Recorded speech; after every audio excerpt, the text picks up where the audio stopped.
Welcome back to the podcast you always needed. I am your host, Shawn Heshmatpour, also known as Sheshin on the internet. And today is our first guest ever on the show. Welcome on in, Roy. How's it going today, man?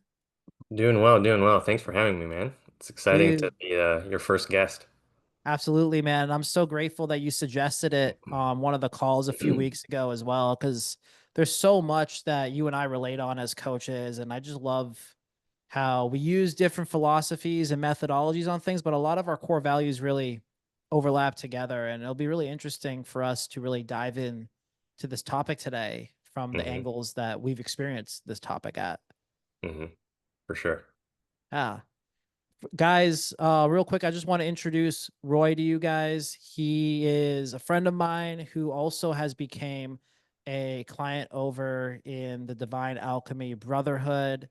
I've we've been working with each other since late February, I believe, and hmm it was actually maybe 3, 4 weeks ago during one of our calls, Roy suggested to come on the show to talk about actually a lot of the belief systems that I've been working a lot with the guys on for running their businesses. As some of you guys may know, Divine Alchemy Brotherhood, we don't only focus on confidence with dating and relationships and inner work, but also a lot of the guys in the community are focused on their businesses, building wealth, getting their personal brand out there. And, Roy noticed a consistent theme that I would talk about with the guys in regards to their business and their belief systems behind it, and how social media has really impacted a lot of these new entrepreneurs in the space right now. And Roy suggested we talk about it on the show, and I was all for it. So, Roy, glad to have you here, man.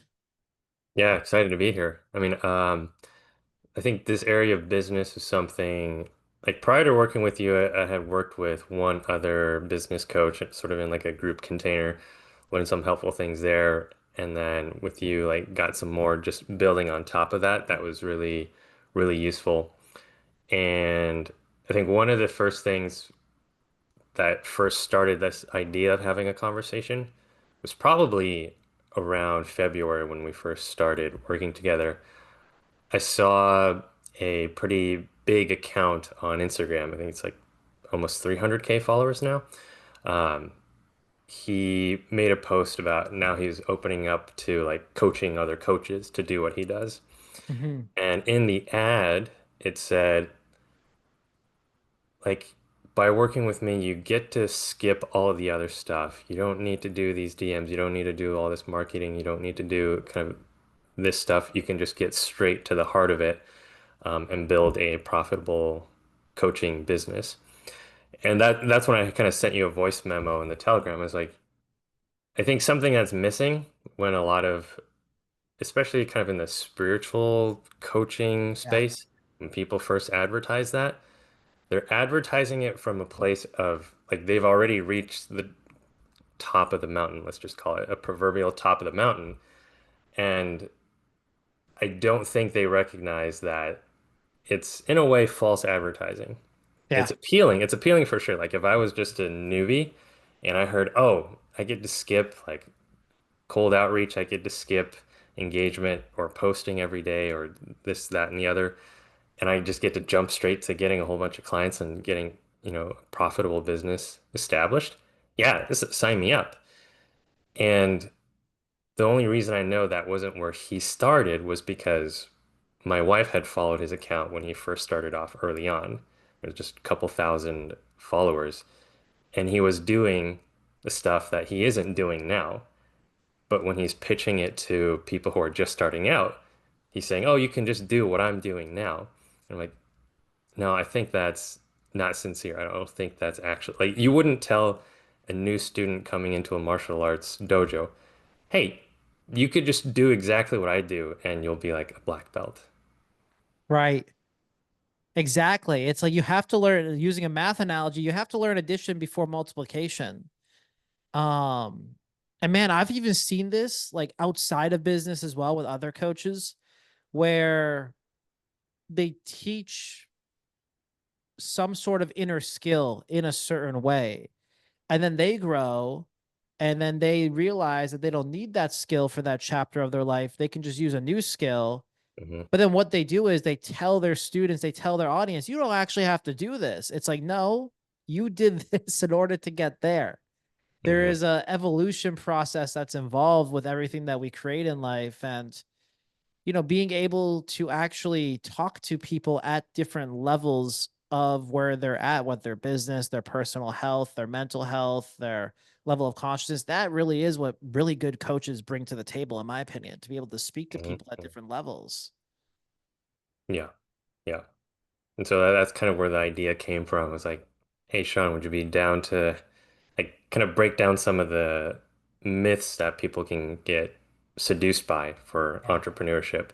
Because I think I was there at some point. That was one of the things that I think really helped in Divine Alchemy was, um, and maybe we can just start with like one of the first myths that I uh, had written down here, Yeah.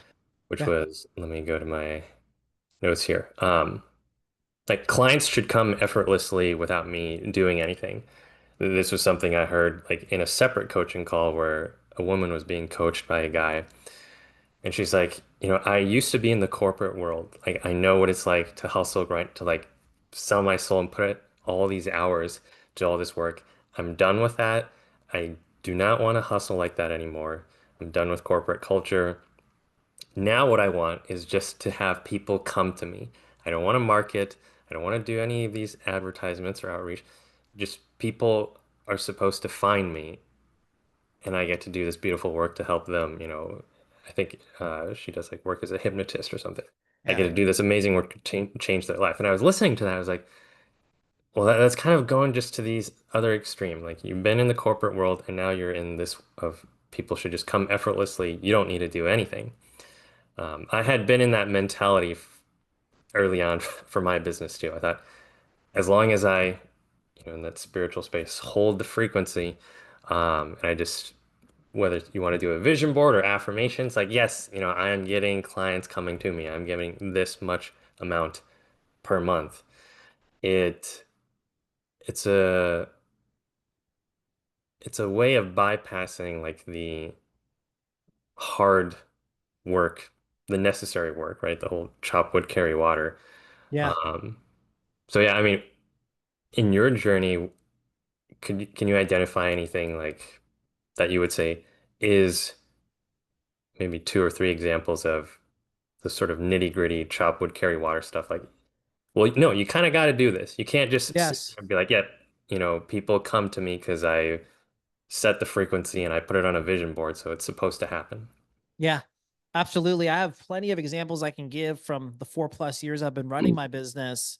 Before I give those examples, I want to add on a really good point that you use, hold the frequency. Like, that was one of the phrases you use here for um kind of explaining what's going on with the first myth that we're covering on this belief that we can just effortlessly get clients, effortlessly make money, effortlessly make your 10K a month.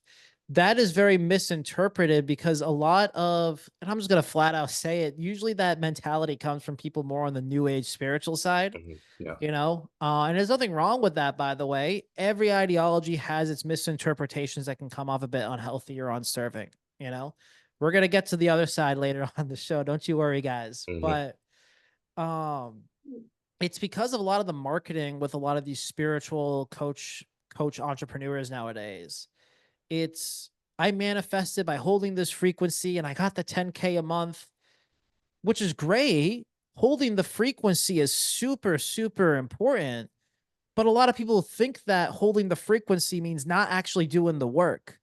Because without marketing, without sales, without putting yourself out there, how can people see you if you're not putting yourself in a space to feel seen?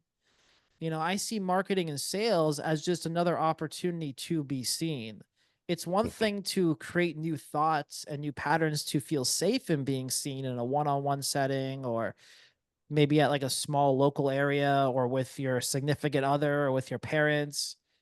But you got to be seen in the area of creating a business if you want to be seen by your potential clients.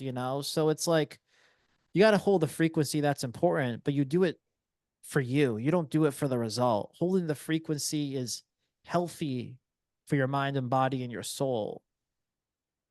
you don't hold the frequency to get a result because that defeats the whole purpose of why you are trying to hold a certain frequency in the first place. It's just healthy for you. Hmm. Hmm. So I just want to add that in just to show people that you got to do both ands. And then that's where you also mentioned, before enlightenment, chop wood, carry water. After enlightenment, chop wood, carry water. So I've had to deal with this in many different ways in running my business. Um, One of those ways was the mundane of creating content and doing DMs and sales. There was a period of my life where I really resisted it. I just wasn't enjoying the process. I thought to myself, is this my life forever? Like I'm Hmm. making money, things are coming in, but then, I'd coach my clients and then it's just like, okay, well, time to make more money, time to do this, right? And then I'm listening to all this advice online saying to people, oh, well, you can create your funnel like this. And then now I'm getting distracted from something that was actually working and was actually bringing in money into things that essentially wasn't really directly serving immediate sales for my business. Now the marketing helps. It helps create more indirect sales for especially for high ticket because really all I sell is high ticket. So I've realized the importance of it over time. Now, how did I realize it? Of being able to actually do the repetitive task that comes with selling high ticket coaching. One was a realization I received just from my own meditation, journaling, and then also just from listening to other people's advice over time and really observing how people who are higher than me financially act and Hmm. behave and their mindset, most importantly. And I realized with people who make more money than me, people who are banging out $1 million a year or maybe $500,000 a year, they do not chase novelty. They're not constantly seeking novelty, and that is when I actually realized, and what I should even say, not even realize, I surrendered to the idea of, wait a minute, what if I knew that this would be my life forever? And I knew in order to make more money, I just had to follow what I'm doing and doing it better, essentially. Learn to just do it better and maybe even more volume. Hmm. I thought about it and I'm like, yeah, I would do it. So boom, there you go. And just from realizing that, I really surrendered to the idea that the only reason why it's boring and shitty and repetitive is because I'm the one making it boring, shitty, and repetitive. I'm the one who is rushing through the DMs, rushing through sales, not being fully present with my workday because what? So I can have free time? Hmm. What am I going to do with that free time? That was another question that I asked myself. So now this part isn't really so much about sales and marketing itself. This is the second example where I changed my whole idea on a work day in general, how much work I should be doing, how much work I shouldn't be doing, effort versus not effort. I've really realized that effort is more of an internal state, not much what you're doing, what you're not doing. Meaning I could have a 4 hour day and my body could feel like I put a lot of effort into that. Or I could have a 6 hour day or a 7 hour day and my body could feel like it was effortless because of the internal state that I am in. One of the things that was blocking me from the internal state of just getting the work done with a good, happy attitude, whether it be admin work, sales, marketing, longer coaching calls. You've seen how long some of those Hmm. mastermind calls go. Sometimes I'll stretch out to 4 or 5 hours. And what really unblocked me from that is letting go of this idea of free time. I think this idea of free time is socially conditioned to us at a young age, right? We go to school, we do our homework, but maybe there's a new video game out on GameCube that we want to play that we just bought or rented from the video store. Maybe there's like an online game that we're playing with our friends. And it's like this idea that like that's at least how I grew up, just growing up in school and all that. Like I'd have my video games and I would have hang out with friends and then I had homework. And it was like always this constant conditioning of like, hey, get your work done first and then you can go play. and then you can do whatever you want before bed. And I'm sure this conditioning is not foreign for a lot of people. I know I'm not Hmm. the only one who's been told that before. So that was just the way I was introduced to working, studying. All right, do your homework first, study for your test first, and then once you're done, you can play. So I had always separated work and play for my entire life. And I brought that conditioning into my business, even though my business is something that I'm choosing to create. Like no one's forcing me to do it. It's something that I'm choosing here. And I really thought about it. I'm like, yeah, like why am I just rushing through the day wanting free time? What am I gonna do with that free time anyways? Whenever sports are on, and if it's a good game that I want to watch, I'll either make intentional time to watch it or I'll have it on the background while I get like some mundane admin tests done. You know what I'm saying? If it's a Wednesday night, I don't have plans. What am I really gonna do? You see what I'm saying? It's like what can I possibly do besides just consume things? And when I really started looking at free time like that, I'm like, wait a minute, what else is there to really do besides consuming things? I mean, other than that, I go to the gym, I meditate, I journal, I take care of myself. But what else am I going to do? When I realized it, I'm like, I can't really think of anything. Like, if I want to do something nowadays that's outside of self development, health, my business, I always put that on the calendar as well. And I create the intentional time for it. So I realized nothing. There's really nothing that I can really do that is going to elevate my presence, elevate my life with that free time. Hmm. And when I really saw it like that, everything just kind of let go. This idea of like trying to keep up with the consumerism of life and to just really dial in and focus on my work and learn to really just have a loving relationship with it. I think for me, there was always a part of me that was kind of not fully committed to the next level of my business because of that fear of missing out or of that fear of not having free time to quote unquote play, whatever that even meant for me. It was just a story running on autopilot for me. So that was kind of a long-winded few examples there. You still want me to give a third example or Well, one thing I want to say that I enjoyed yeah. hearing, which I didn't know too much about because I haven't like really studied the habits or philosophies of like millionaires or billionaires or people who make more than I do. But you mentioned that from what you have found in your learning and research that they don't chase novelty. Like Yes. they just continue to repeat the fundamentals. I Hmm. think that is really good advice, especially in the current landscape of online business, because now we have AI and you know how you can use AI to automate things. I think people are looking to sell or plug what is like this is the next most great gadget or thing for you to do to up level your business. And they could be. Hmm. But I think especially for the people who are starting out, there's this like you're going into a candy shop. There's all these different things. You're like, okay, what do I pick? This sounds good. This looks shiny. That looks tasty. And I think a lot of it does get hooked onto looking for a specific result in terms of the numbers. So Yes. when I see people advertising like business coaching, usually it is like, hey, we're gonna get you to make 15K months, you know, starting like within the next month of working with us. And it's good to have those metrics. It, I think it's easier to sell with some sort of a metric.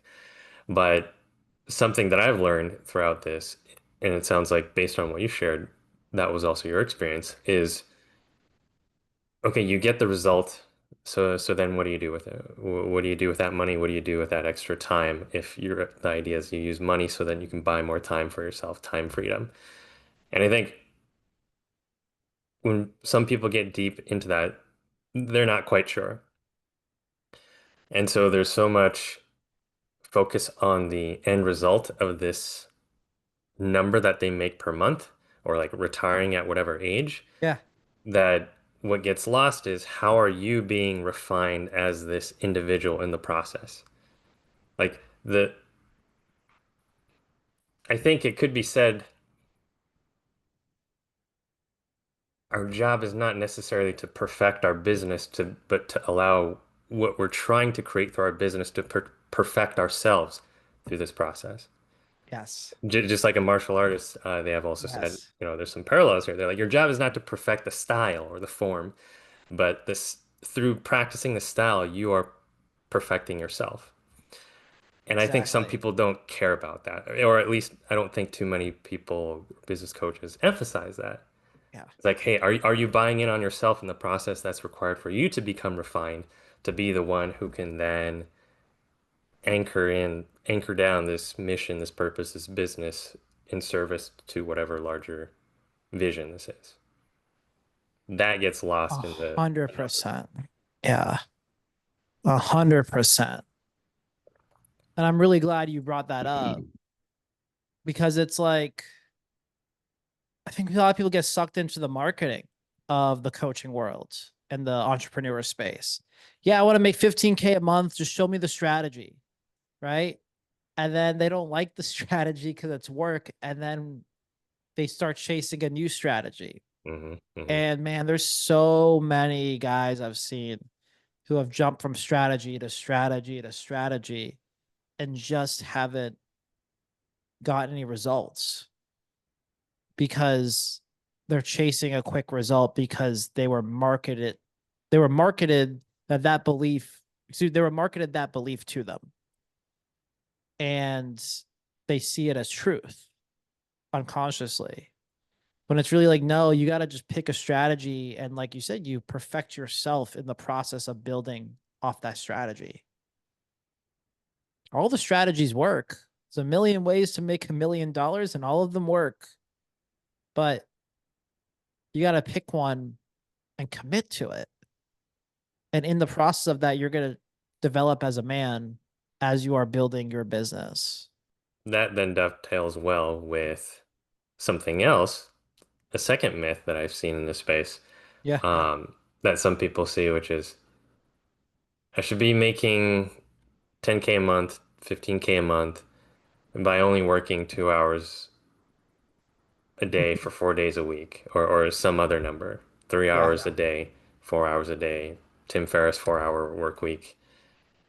What do you see or have you seen, even in your own experience, that's like problematic with that as a starting point?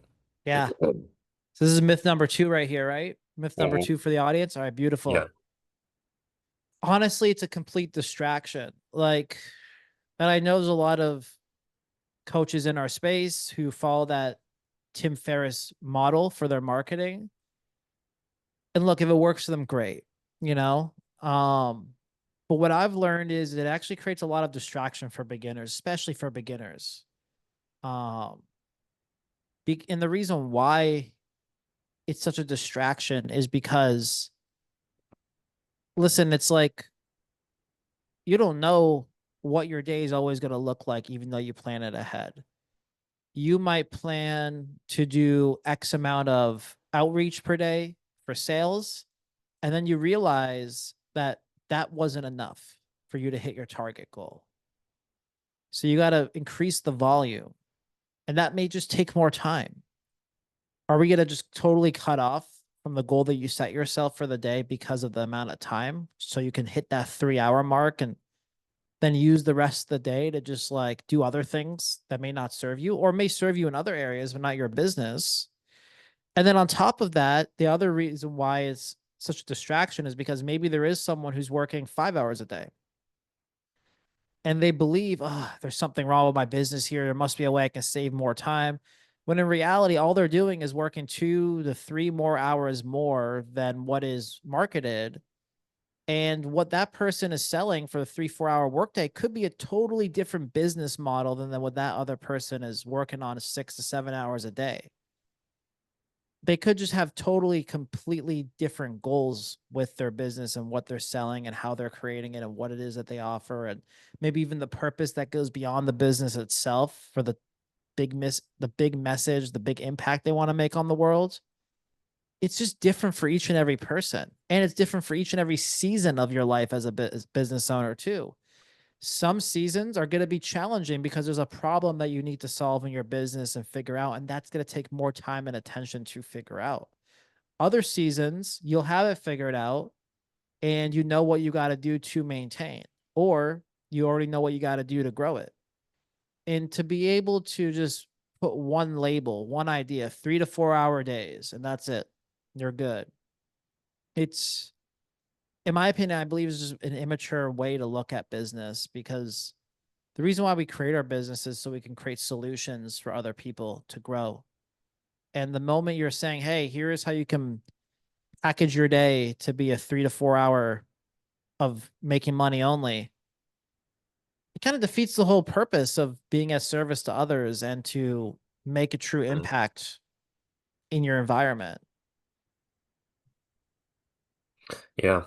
What are some of your takes on it? So I'll play the opposite side for a moment Okay. first. Like, so one thing that I think is valuable about that, especially if you're the person selling it, is again, you're giving some hard number to attach to. Like, imagine if you said, Fair. I'm selling, uh, do you want to make some number of money by working and doing a good job? Like, that's incredibly vague compared to, hey, make 10K a month by just working 4 hours a day for 5 days a week or something. So again, it's good marketing. It's a good, metric for people. So that can be a plus for the person doing it. The other plus that I see of it is if there's somebody who's transitioning from, say, like a 9 to 5, or they have some other things going on, and they're like, yeah, like these things are important to me. I'm not ready to like fully exit this into doing an online business. Yeah. Then doing something consistently for like 3 hours a day, totally see the value of that. Um, Now, what you said about the seasons and stages of a business, that makes a lot of sense because I agree there are times where maybe in one season, 3 hours a day is enough. And then there are other seasons where it'll require more, Yeah. especially if, let's say, you're launching something new.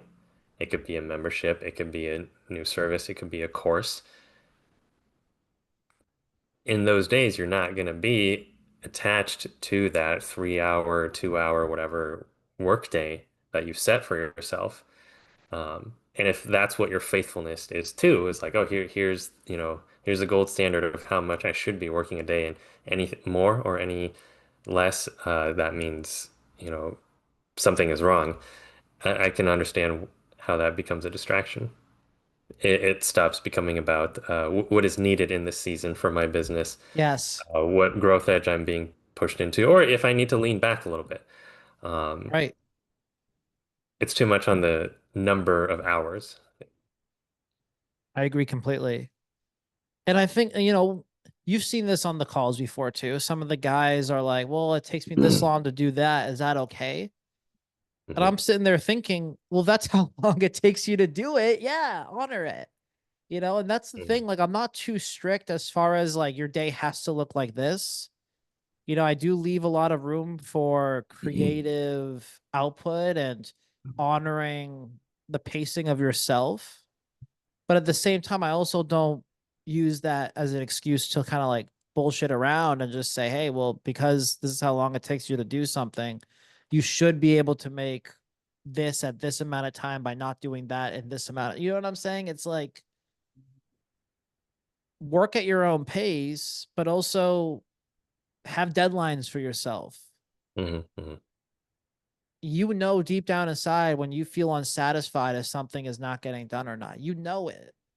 If you have that course idea that you've been sitting on for a while and you haven't created it yet and it's on top of mind, that feeling. There's a reason why that feeling is there.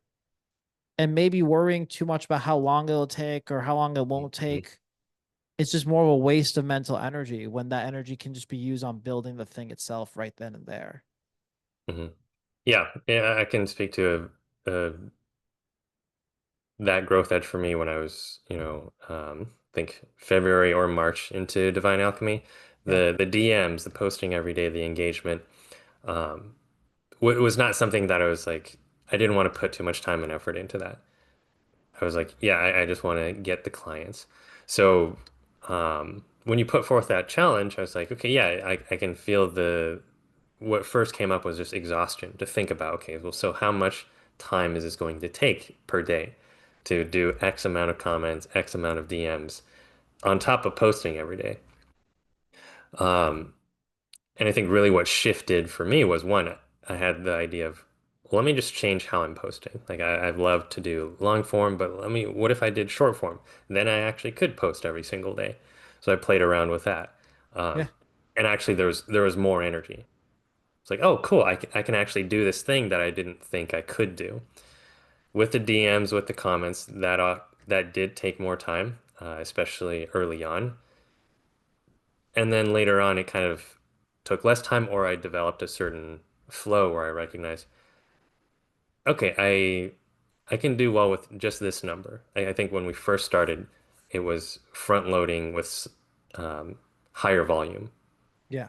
Do this amount. I said, okay, I'm willing to commit to that for like 7 days. I think that's what I told you. I'll do this for 7 days. Um, and that was helpful just to realize that I could do it. And then later I had my own little adjustment. So again, here's like the seasons, the stages. Um, but until you do that, you can't really know um, what exactly you're capable of. Maybe after 7 days, I would have realized, okay, actually, it doesn't work for me. Great, fine, but that's all data. Um, Right.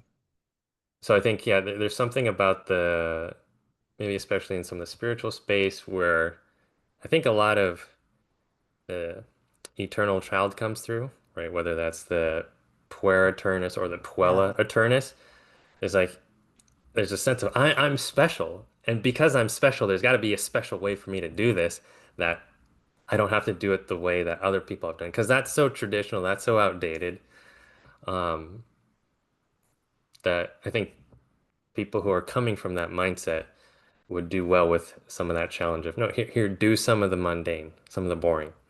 Yes. Just see what you learn about yourself from that. Like, if we can just set aside the immediate result of you got to make this number and you got to work this number fixed hours a day, would you be interested in just discovering more about yourself? That's beautiful. Yeah. And you learn more about yourself through the mundane, through daily challenges. And I love that you brought up like the I'm special, so there must be a special way for me. It's like, man, Hmm. we're all special. We all believe we're special. That's why we're coaching. That's why we're sharing our gifts and helping people. We all believe our way is special. And that's good. That's good to believe that what we have to offer, our gifts are special. But being able to grow a business and to apply yourself to something that's meaningful for you, that's long lasting, that creates fulfillment, it requires the same concepts as anyone else. Daily consistent action, daily consistent effort. Same thing goes with a relationship too. It's like imagine if you get married or you're in a long-term relationship, you're like, well, I'm special. There must be a special way for me to do whatever I want, disregard the other person's feelings, and still have a beautiful relationship. It's like, no, there's a sacrifice. And that sacrifice is being able to give your presence to someone else when you're there, working together with them and being involved with each other in a form of unity. You know, I see businesses as just another form of a relationship. Hmm. Hmm.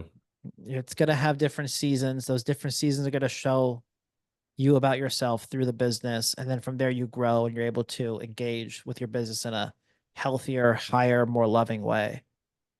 Hmm. Yeah. Yeah. So now I'm looking at the third myth, Yeah. which is it can be the extension from the first two. So first two, like first there's that thought some people have, it should just happen effortlessly. Clients come to me. And I should be making like 10, 15K a month by just working 2 to 3 hours a day, 4 days a week. Then when that doesn't work out, there's that other thought. So I see this as a third myth. Like if I'm not making 10, 15K months in X amount of time right out of the gate, I'm doing something wrong. Because they're looking at the people who are marketing their business containers, they're the ones who are saying that. Hmm. I just made 10 to 15K in the first 3 weeks of my business. Come work with me if you like to learn how you can do this for yourself.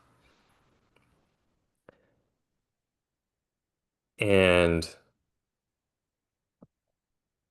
the newbie can get that thought of, I should have the numbers other has, Yeah. and like that metric of success is outsourced onto what somebody else has set as like this is the number you should aim for, um, versus what is truly aligned for them kind of in the beginning. Right.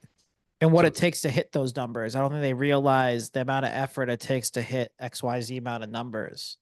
hmm hmm yeah. So with that myth of like, all right, if I'm not making 10 or at least 10K per month in this short period of time that I see my business coach advertising that they did, something must be wrong with me. Uh, is that something you ever encountered yourself, or you see like with people you've worked with, or like in Divine Alchemy even? So I mean, we've seen it in the group calls. You've seen it in the group calls with some of the guys. I've seen it in group calls with some of the guys. And, like I'm grateful for my level of patience from how often I hear that story from people because, they don't understand, all the times, and I've had to have some conversations whenever new students come through in the program, like that conversation usually tends to come up again. They attach their self-worth to it. And I've actually experienced my form of that as well when I was in the early process of scaling and trying to figure things out. Um, because you think you have the answers, but then let's say you're only kind of DMing 5 people a day and your energy is really passive and you're not directing the conversations and maybe your content isn't so personal, it's just platitudes all the time and you're not really showing who you are in the process. And then you're not getting the results or the sales calls you want, you're going to be asking yourself, what the hell is wrong with me?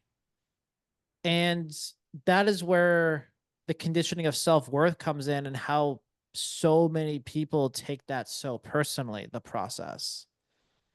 Instead of jumping from what's wrong with me, you got to jump to how can I make this process better?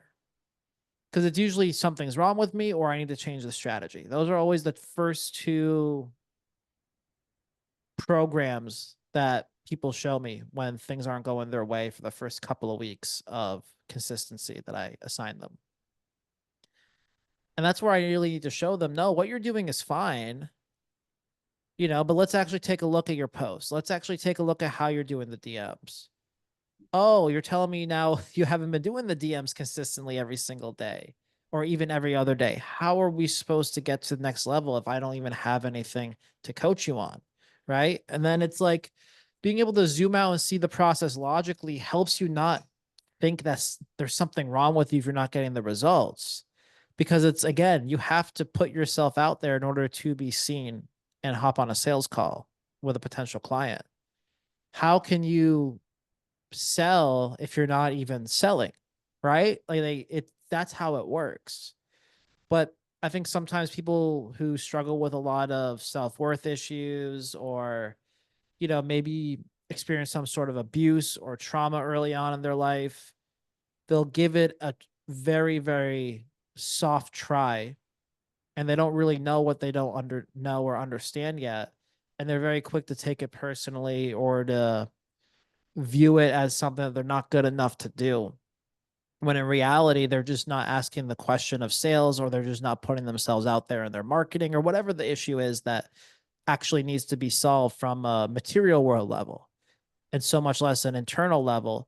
Or sometimes they feed into each other as well because the self-worth within is not good and they have fears. They're not actually putting themselves out there and doing the things that they know they're supposed to be doing. Hmm What's your take on that though? hmm Yeah, I mean, I think the angle I look at that myth from is most of what I've seen advertised by a lot of business coaches, or like the spiritual business coaches, it usually is like 10K is the minimum. Uh, Yeah. and like I'm not entirely sure where that number came from, but it does seem to carry this certain appeal of like that's minimum what you should be aiming for. And I think the people who are closest to that are the people who have probably already been established for some period of time. They've mastered the fundamentals, or at least they're very consistent with the fundamentals. Yeah. They've also done more of the inner work stuff like that you spoke to, because you know, as many people said, entrepreneurship will reveal so much about yourself, um, just like a relationship will. It Yeah. will reveal exactly where you block yourself, where you have those limiting beliefs, and what's required to shift within you before, yeah, you get to that next stage of running your business. For the early, we'll just say, yeah, the newbies, one, I think that's perhaps too high a jump to go for. That you should somehow just be making 10K right out of the gate as a newbie. I I think it'd be agree. better to shoot for something like get your first client, Yes. you know? Like there's been an outsourcing of the metric of success based on what somebody else has set as their standard. Uh, and it's great to like, shoot high. Like I haven't yet made a 10K month. Would I be excited about that? Sure.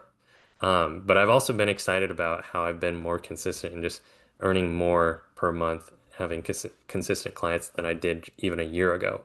Yeah. Like that alone to me is worth celebrating. Oh, wow, like here's what has shifted. So I don't look at a 10K or a 15K like, fuck, yeah, no, I'm not there yet, so something must be wrong. Like, would I like to get there at some point? Sure. But like, let me make sure these fundamentals are still good that I enjoy the process, not just like when I get there, then I can finally enjoy my business. Right. That would No, I be missing the completely agree. complete picture. Yeah. I really When I like can, that you have, oh, go ahead. Go ahead. yeah, like if like once I make 15K per month, then I'll feel happy about serving clients. Like that is pretty backwards. It is. It is. And honestly, I'm really happy that you have that mindset as well, man. Like, just from my own personal journey, I'll get into it real quick. And I think I've told you this before and some of the other guys on our group calls. Like, for whatever reason, I got away with a decent amount of 5K and 8K consistent months that first year and a half when I started my business without real consistency. I don't know what was going on. I don't know if it was just like the energy of being a beginner and seeing myself make about 3 to 4K my second month into business so quickly. Maybe that just gave me like a really hot start. And I got way too cocky with it. And then I moved out to Arizona and life really just started humbling me in so many different ways. And I thought that scaling would just be a piece of cake. But I didn't realize that my systems, as far as my business systems, were never the problem towards being able to scale at the levels I wanted to scale at. It was just me that was the problem. This mindset of, oh, once I'm able to hit this number, I'm going to feel so amazing. Once I'm able to become a millionaire, I'm going to feel like I'm the absolute shit, and I feel like I can prove something to the world.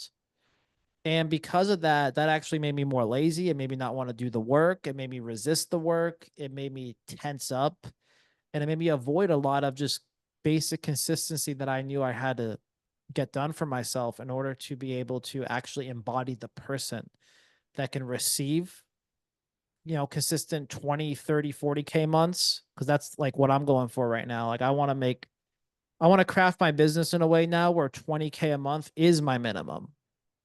But I know that creates becoming a whole new person. That's a whole new identity for that to be my minimum per month and the person that I become in that process. And yeah, man, like it just, I was taught lessons in so many unique ways, including a health issue that really stunted my energy to put more love into my business as well. And it got to a point where I was just like, when I was like really sick with my gut issues, bloated, not really able to like brain foggy, not able to really put my full focus into things. I was really thinking to myself, man, like I really would enjoy doing this work right now if I felt better. Whereas before I was whining and complaining about the work that it would take for me to scale, and I wanted to just find things the easy way. So it really is interesting how life can teach us lessons. And some people learn it like in the beginning stage of their business. Some people learn in the intermediate stages. Some people learn it when they've already made it to the quote unquote top and they're in their mansion hmm hmm and they just hate their lives. So we all learn hmm it in these unique ways for our journey. hmm Yeah, that's a great point that even some people who are millionaires, even billionaires, I was listening to an interview with two guys who do like some inner work coaching, but also business coaching. And the guy who was being interviewed said, billionaires are some of the most miserable people you'll meet. Yeah, Now, that wasn't an insult to them, like they're awful people, but in terms of the way they think about themselves, how it's never enough, you know, a lot of that inner self-concept, he's like, they are some of the most miserable people that you'll meet. right. Um, and perhaps it's tempting as like a newbie who's maybe on the flip side of that, be like, well, I'd rather be rich and miserable than be, let's say, broke and miserable. Um, and I get that. I get that for sure. Uh, but I think when when the inner work component is done along with the business, the consistent fundamentals, um, having goals that you shoot for, it it's a lot more enriching. And this is where I go back to the instead of outsourcing your metric of success based on the numbers somebody else has set, that you just get clear on what that metric of success is for you first. Like, what is that number? Um, I think that's more important than looking at the numbers other people are setting and saying, okay, that's what I need to be making. Agreed. And I think it does come to the inner work stuff that you referred to, like for some of the guys in Divine Alchemy. Um, because I've seen that on some of the calls, we've had where that's like the first thought after like, okay, there's something wrong with my strategy, is there must be something wrong with me, um, because I haven't hit this amount yet. Right. And I don't think that's an area too many business coaches out there hit on, is the self-concept component of it. Most of it is just on the numbers. Yes, the numbers, the strategy, the marketing skills.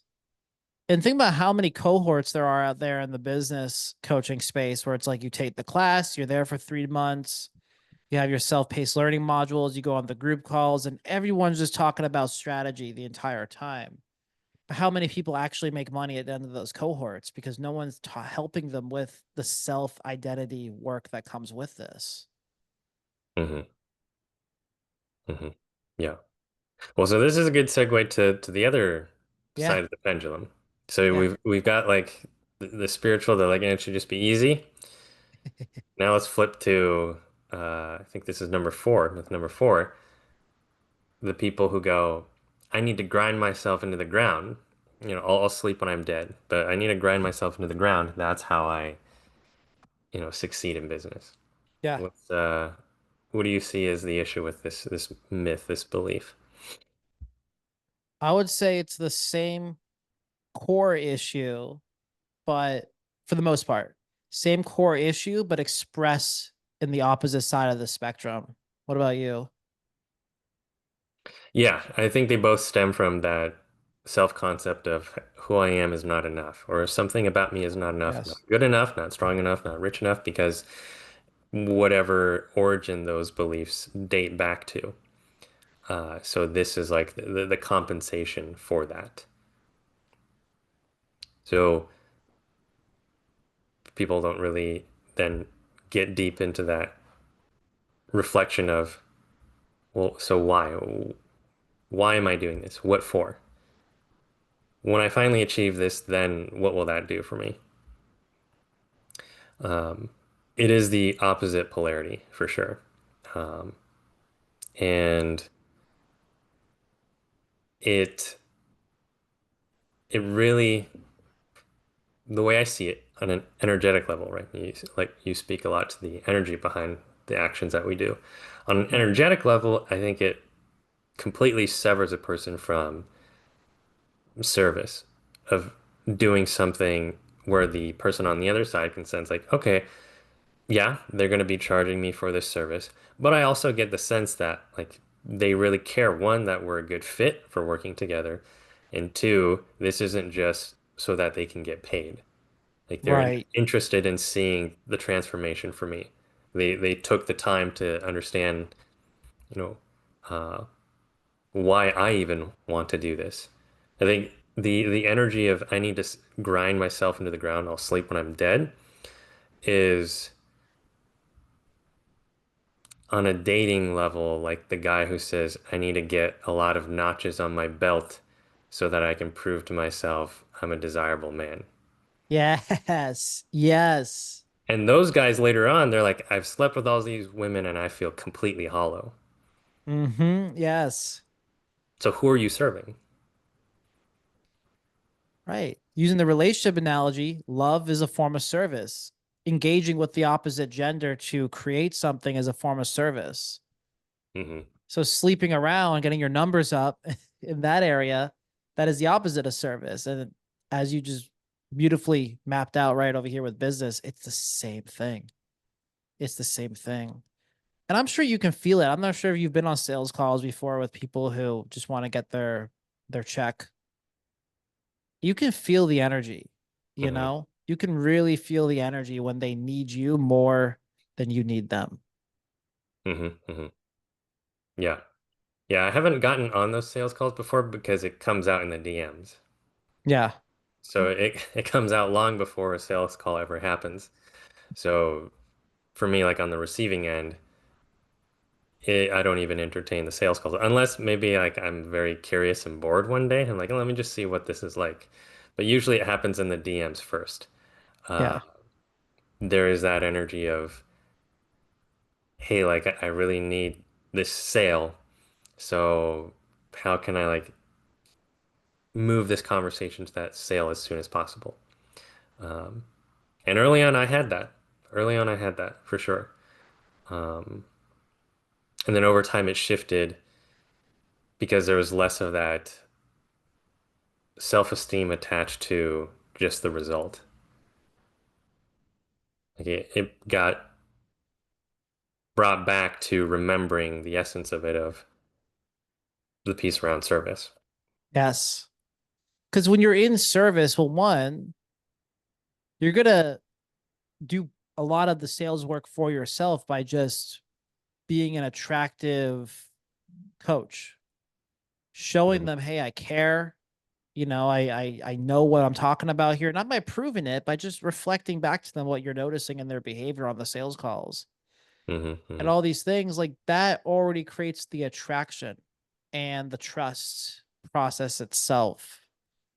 Um, and I think a lot of people don't fully realize that when they first get started. I've had so many people ask me before about my sales process because right now, actually, just to take a look at my closing rate for this year, it's 54%. And they asked me, "What do you do? Like, what script do you use, man?" And I'm just like, I don't even use a script anymore. I just talk. Like, yeah, I have like a structure in the back of my mind of, okay, we're gonna go over your problems, we're gonna go over your goals. I want to learn a little bit more about what things you've tried out so far, what things you haven't tried out. Get to know a little bit if you're ready to do the work. That's really all I need. And then just reflect back to them what I'm noticing in their behavior and why they're not getting to their goals, educate them more about their problems. See, some people will take that structure I just mapped out to you and they're like on it. And then you can tell on the sales call too, they're like, and I we're steering a little bit away from hustle mode right now, but it all relates back. you can tell they're just like, oh, okay, well, it just feels like an interview. What problems do you have? Right? You could tell they're reading off a script and there's no human to human connection there. Versus someone else can take that same script, get comfortable, and just say, all right, well, I'm just excited to get to know this guy and see if I can help him out. I don't really need this guy. He probably needs me, but let me even see if I even want to work with him. He may not even have any problems at all. He may not have problems related to my field of work that I do at all, you know? Hmm. And yeah, going back to the hustle, hustle, hustle mode all the time, it's just like you really can notice when someone is just trying to chase an outcome either from you as a client or from other people in the network. It's taking energy. That's a phrase I hear a lot in the spiritual space that I really like using, taking versus giving energy. Hmm. Because you can also, like, for example, now I'm at a place where I do work a lot, but I don't feel like there's this internal pressure that I'm dealing with. There's no fight that I'm like having to deal with every single day. It's just like, yeah, this is what I want to do. Let's have fun. Let's just get the work done. Let's put some creativity, some magic into what we're doing here. Hmm. There's not like this taking energy that I'm putting into my social media, that I'm putting into the clients, that I'm putting into the content, the way I move, or even on the coaching calls. It's not like, oh, I'm taking energy just to say that I'm a coach and I serve someone, even. It's like, no, I'm here to give, I'm here to serve. Hmm. Yeah. Yeah. There's a there's this theme to all these questions that I'll bring up towards the end that you probably already know because we sort of had a parallel conversation to this in one of the Divine Alchemy calls. I think it was either 2 or 3 weeks ago. Um, but before we shift to that, Yeah. the last myth that came to mind for me was I need to post pictures, usually on social media. I need to post pictures to show my digital nomad lifestyle, like working from the beach or somewhere out in nature to showcase to others I've made it and that I can help coach them. I'm sure you've seen a lot of that on social media. What what do you think is going on there with this kind of lifestyle, business, credential Yes. marketing? I have a lot to say on that, but I know you've been traveling a lot more than me this past year. So I do want to get your opinion on it first. Hmm. Yeah. So I actually haven't posted any photos of the travels, Right. honestly. Yeah. Um, just because I think just my, you call it personality, inclination, whatever it is, that that just didn't interest me. Unless there's like a cool photo I want to show people, like I will. But I don't tie it to a sense of look at the lifestyle I'm living. Don't you want this for yourself too? Because one for me, I don't do business coaching. Perhaps at some point I will, or like on a case by case basis. Yeah. But really, I think it's more simple for me because the thing that I'm focusing on is helping people break through whatever blocks have gotten in the way of the things that they want to achieve. So a lot of my coaching has been with men and men's issues, where like take for example the nice guy, right? That was much of my experience growing up. Had a lot of men come to me without me even marketing to nice guys early on, when I was working as a therapist, retired and then my license and moved into coaching. But those men were finding me. So I was like, here's another guy. Here's another guy. This same pattern was going on. Um, and to me, the thing that I want to market is really who they can be. And who they can be is not some image of me on the beach, being like, yep, just another day working from my laptop. They might not care about that lifestyle at all, Right. but Right. they may very well be interested in how can I have a relationship with a woman where I stop just love bombing her from the very first interaction and think we need to get married? Hey, like I've had a string of relationships like that where I've gotten friend zoned or I just came on too strong, it didn't work. I felt heartbroken. I got sucked into red pill, thought it was all women's fault. Like that's what they're interested in Yes. breaking out of the pain cycle there, not the lifestyle out somewhere. Now, some of them will then get caught with the guys who are like, yep, I got this much on my notch count and stuff. And they look to them again as like the outsourcing of the metric of success.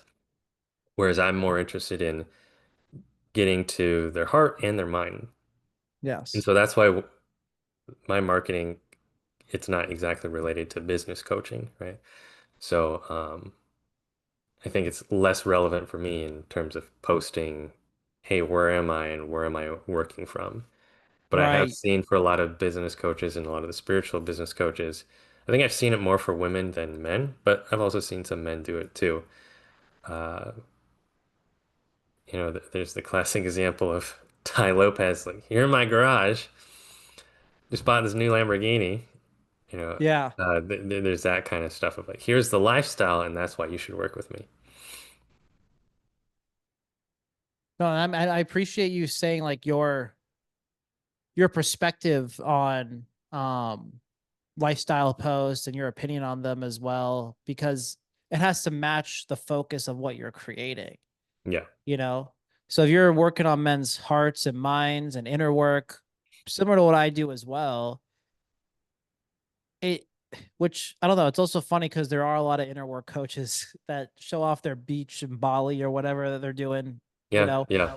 But Hmm. it's just like, yeah, I've never really been turned on by that. I've never just been like, wow, like I just want to like live in Bali and be a content creator, you know, like I've always been very much like my core values have always been I grew up in America. I love America. I want to make America just like a better place through the service that I provide. Now that doesn't mean I'm only going to coach Americans, right? But like I just like living in the US, you know, and to be able to strive towards having a family one day and in a somewhat similar town or suburb that I grew up in New England. So I was kind of going back to what you wanted, like my opinion of it, my stories behind it. I did get heavily influenced by that when I left Massachusetts originally and moved out to Arizona. I didn't realize it until a few years that I was out there that Arizona showed me that I was just chasing that image of feeling good enough. Because you see a lot of these lifestyle and influencers and these big coaches that live in Arizona, in Scottsdale. It's really wealthy out there. LA, Scottsdale, Vegas, and they live in these nice apartments and they're showing it off and they're talking and like on video they're talking off their balcony or whatever it could be. Hmm. Hmm. And I'm not saying those are bad. Like I don't think Hmm. it's Hmm. bad, but for someone like me, I got sucked in and I try to chase it and all it did was just make my life more miserable in the process of trying to chase it. And now that I have so much more clarity, life is happening so much better for me now that I'm not trying to chase it anymore. So my thoughts on it is not necessarily it's good or bad to show off your lifestyle online, but it's more like if you're going to show off your lifestyle online, show off the riches, I believe that they could be responsible enough as well to also tell their audience, hey, look, I know I have all these nice things, but I do really want to explain to you guys like the hard work it took for me to get here, what my life looked like a year ago or 2 years ago, some of the things that I struggle with mentally or internally on a day to day basis, even though I'm here now. Because I Hmm. think if we start humanizing more people on social media and also the responsibility within ourselves as the viewers, by the way, to also see it from that perspective. Hmm. But Hmm. I think we just start humanizing more people on social media and not look up to so many people based on what they have. We can actually be able to maybe not pedestalize them or a lifestyle so much Hmm. that may make us get sucked in and feel like we're not good enough just because we may not have that right now. Hmm. Yeah, I think that's a good way to put it. And kind of here's where it all ties together. the common theme for all of those five myths, think about the call 2 or 3 weeks ago. I forgot what you were asking, but you were asking, oh yeah, you were asking, us in that group calling, what's some of the concerns you have for the business, right? What are some of the doubts? What are some of the insecurities? Yeah. Like a common thread from all of them was that it was a self-absorption, right? Had to do with self. The Yes. self-consumed thoughts of what if I'm kind of at the root of all of those. Yes. So whether it's like I need to post pics from, my digital nomad life in order to show people that I've made it, or I need to live that lifestyle because that's what it means to make it. I shouldn't have to, do any work. They should just effortlessly come. I should only be able to work this amount. I need to grind. It's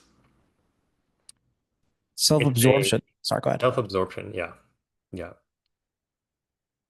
It's a revealing of the ways that self, not like higher self or true self, like capital S self, but like the conditioned self, the habitual self that's getting in the way. Yes. Yes. No, I mean, that's so spot on. When you are concerned too much about the self, you take away that energy to be able to actually give to others. Because when you're too concerned about the self, well, one, the self is just you. There's nothing to be concerned about with the self. Sure, we can be concerned a little bit about our processes. We can be concerned about what could be working, what may not be working. It's okay to feel a level of concern to what you're building in order to create a solution. But the self is complete. It needs nothing else in order to become more complete. And when we truly just can allow ourselves to relax into that, it really provides more room for genuine building, genuine growth, more Hmm. love for what it is that we're doing because there's less concern distracting us from what we can give. Hmm. Hmm. Yeah. Yeah. So, I mean, we've hit on all the myths. Um, Anything else on those that are like top of mind for you? Yeah, I mean, I would just say that, based on all five of what we talked about, I really just want to drive the point home that you brought up that it has to do with the self. It's like for those of you guys who are listening who already have a business or are in the early stages of your business, or maybe you're starting the scaling process, the more you let go of these stories that are concerned with the self, how much time am I working? Am I getting the results on time like I should or shouldn't be? I should be here, but I'm over here. Should I be doing this or that? These are all things that distract you from literally just putting in the work and learning to love it along the way. And we didn't talk too much about burnout, which is all Mm, right. I know we're talking a little bit more of the core belief. Burnout is one of the symptoms of the core belief of a lack of self-worth, which can be done either from working too hard and then there's a crash, or even working only a little bit, but it feels like it's too much in your body because there's so much tension that's fighting with the little bit that you have to do. And that leads to a burnout. If you're struggling with burnout or kind of feel like all that tension in your body when you're trying to work on your business, it's because you're way too focused on the self. And the less you focus on yourself, guys, as far as your egoic needs, I should say, the more you can really give and the more you can really be able to change people's lives, impact them, do a lot of good in the world. And the money comes from that. The likes, the content, the engagement, it comes from that. And you really don't need self validation in order for your business to thrive. You are the only one who makes your business thrive. The validation that comes with that really is just a mirror. And the more you can see it as neutral and not put so much weight on it, the more clear you'll think, the more clearly you'll feel, and just the lighter your overall energy is going to be as you work on your business, and you're able to actually create a healthy relationship with your business on top of that. I think there's something paradoxical about it of like less concern of the self, and yet you'll be learning a lot about yourself through the business. Yes. And then Yes. what gets to be released, updated, shifted, so that more of that habitual self gets out of the way, so the true self or higher self, whatever you want to call it, can then just come through to serve, to do the work, whatever Yeah. it is that's required. Exactly. Exactly. I got to ask you a question, by the way, of like when you get realizations and downloads about who you're being as a person, maybe in your relationships or business and lifestyle. Hmm. Does sometimes does the clarity at this point just come so clearly to you that maybe 2, 3 hours later you totally forgot that you had that realization and you're just kind of like moving in a lighter space? Does that ever happen to you? Um, I mean, yeah, I don't think like when I have something come through clearly, um, I mean, there was a time where I'd journal it down. Sometimes I might still write it, but usually it's just enough to have it like, oh, okay. And then it sort of carries itself out. Yes. Um, Yes. and then at a certain point, it's like, okay, it's just what I'm doing. That's when you know, I feel like that you have like a very mature process with just learning about yourself and your business and everything that you do. It kind of just happens automatically. You get the clarity, you know how you can implement it into your business, and then it's just a part of your way of being. Hmm. Hmm. It's like that. I was a little off topic there, but it came to me when you asked about or when you not asked, but when you said about the paradox, and by just doing the things you know you should be doing for your business and serving, you learn about yourself along the way. Hmm. Hmm. Yeah, Yeah. Yeah. It's very revealing. it is. It is. We are getting a bit close to time here. Is there anything else on the topic that you wanted to add, Roy? Uh, I think just the message that people who are watching or listening, whether it's like a new business venture or someone who's been in it for a while, Yeah. I think if the concern is only about the numbers, um, you could succeed and you could not succeed if the definition of success is earning a certain amount. But I think it'll be very difficult to truly have a sense of joy and connection to what it is that you're doing. And because of kind of the way I'm looking forward towards, this is a sort of a larger view of the evolution of human consciousness and where humanity gets to go. Um, what I see of most value is people coming into their hearts and serving, doing their business from a heart-centered place, which Yes. goes beyond just like the familiar numbers, metrics, and strategies that we're familiar with. That there's like Yes. there's a deeper connection to the why. Like that's ultimately what I would like to see. Um, Yes. Now, to those listening, you may not resonate, and that's perfectly fine. But to those who do, I would say like that will carry you much further than just am I hitting my numbers? Because if your concern is am I hitting your numbers, I think there will always be some background anxiety of, okay, but will I hit it next month? What about the month after that? Okay, what if there's a recession? Well, then will I hit it then? If the focus is on being of service and the deep why behind this, like what does this mean to you? What will it do for you to be able to have this sort of an impact? Um, that I think will carry you much further. You'll have a lot more longevity.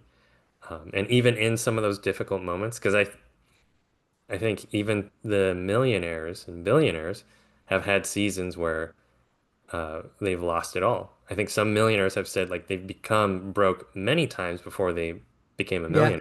Average of 3 times. Hmm. Yeah. Um, Average of 3 times. if you're rooted in that why, that higher vision, those things, you will figure it out. But if it's just the numbers, you'll have a really hard time. So get clear on your why. Why does this matter to you? What is what is the purpose of this? I agree completely, Roy. And thank you for sharing that as well. I know in my past, I have heard that phrase, like connect with your why, and I would always just kind of have like a kind of a half-ass connection with it, you know? And I always just felt like it was a corny, cliche thing to say. But as I've really grown into this now for over 4 years, it's just like it always comes back down to the why for every time I have a block, every time I work through something new. And in the process of that, I connect with my why so much deeper. And I can now truly see the value of that. So Mm-hmm. no, I appreciate you mentioning that, Roy. Yeah. Yeah. Sure. Yeah. Cool. Roy, before we call it a wrap, tell the guys listening and the gals listening what it is that you do. Tell them a little bit about your coaching and the work that you provide for your students and your clients. So I mainly focus on, well, it's kind of shifted over the years. I've done a lot of work in men's coaching, specifically men who are more like the sensitive, nice guy, tender-hearted men who like beautiful hearts, but really struggle to assert themselves in their lives, like Yeah. get somewhere in love, life, and relationships. And so a lot of my focus has been on helping those men like reconnect to their masculine core, to discover the places where they have kind of cut themselves off and the stories, beliefs that they've held of like why that's bad, and then to reprogram those so that they can have a different felt experience of actually this is good. This is my masculine core, my masculine essence is a good thing. It is not bad. It is not toxic, but it in fact is the medicine that I've needed and the medicine that frankly the world needs. So that's been a lot of my focus, and I think I've also branched out to more just relationship coaching as well. So I've worked with a few women who have expressed interest.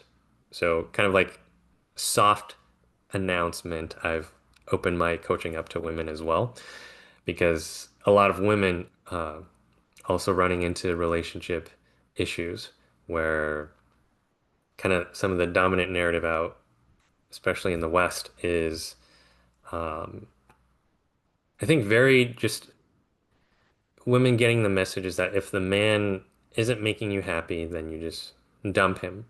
Right. Just exit. And many of these women are then losing the relationship skills that they are demanding men to show up with. Like if you would just change, then I would. And then I'm seeing a lot of men who are doing the work, and they're usually not very loud about it. Like not nearly as loud as the women about it on social media, but they're doing the work, and we're seeing some of the issues that they run into where,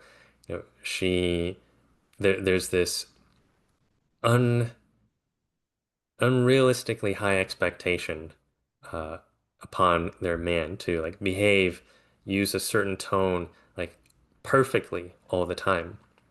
And so I've also wanted to help women expand their capacity to, work with their nervous system in a way where the old triggers don't have the same effect, where they can see more the heart of their man and how just by shifting the way they show up and interact, their man will also shift in response. So that's kind of like been the main focus areas that I've had is like men and then relationships with men and women. That's beautiful, man. That's beautiful. You're doing incredible work, man. You're doing incredible work.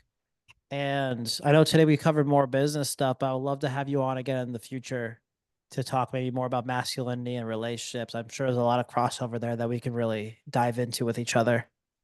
Yeah, 100%. The relational dynamics, those are always have a fun time Yeah, speaking about those, breaking those down, and yeah, seeing how they're operating in our relationships. absolutely. Absolutely, brother. Any final note that you want to share with the audience before we call it a wrap? Um, Yeah, if you're interested in more of my content or message, you can Yes. find me at like my socials, which is all at Sacred Wildman. So Instagram, X, YouTube, website, sacredwildman.com. Those are all places that you can find me, learn more about my work, reach out. Beautiful. Thank you so much, Roy. And yeah, guys, I will have Roy's information in the show notes as well for you guys to give him a follow on social media and to check out his work on his website. Awesome. Good to Beautiful. chat with you today, Shawn. It was a fun Hey, one. good chatting with you as well, Roy. Much love, brother. And I'll actually see you tonight. Yep, see you on the call. All righty. All Catch right. you later, brother. Bye All bye. right, peace.